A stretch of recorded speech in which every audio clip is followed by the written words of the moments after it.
తమ పార్టీ నేతలను ప్రలోభపెట్టి లాక్కుంటున్నారు అంటూ వైసీపీ నేత కాకాని గోవర్ధన్ రెడ్డి ఆరోపిస్తే అంత అవసరం తమకేంటి అంటూ కౌంటర్ ఇచ్చారు ఎమ్మెల్యే బుచ్చయ్య చౌదరి.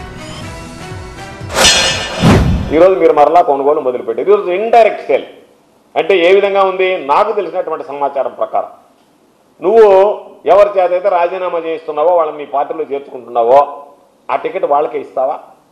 ఇవ్వాలి కదా. కొంతమందికి మాత్రం నేరుగా వాళ్ళతోనే బేరసారాలు పెట్టావు. మీరు రాజీనామా చేయండి, మరలా నా పార్టీలోకి రండి, నా పార్టీ ఈరోజు నీకు అవసరం ఏముంది? ఈరోజు ఈ 11 మంది రాజ్యసభ సభ్యుల మీద నువ్వు ఎందుకు కన్నేసావు?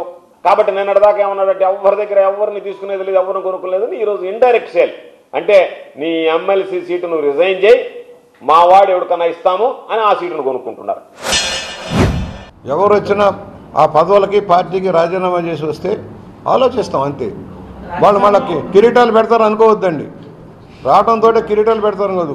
ఆల్రెడీ పార్టీలో పనిచేసే వేలాది మంది కార్యకర్తలు నాయకులు ఉన్నారు, మర్చిపోకండి. అందువలన చంద్రబాబు గారు చెప్పింది మీరు రాజీనామా చేసిరండి, అప్పుడు పార్టీలో చేర్చుకుంటాము, కానీ కిరీటాలు పెడతామని ఎక్కడ చెప్పట్లేదు కదా. మాకేం కర్మయ్య, 161 మంది ఎమ్మెల్యే చేతిలో పెట్టుకొని 164 మంది చేతిలో పెట్టి మాకేం పని? కాంట్రాక్ట్లు ఇవ్వాల్సిన పనే ఉంది.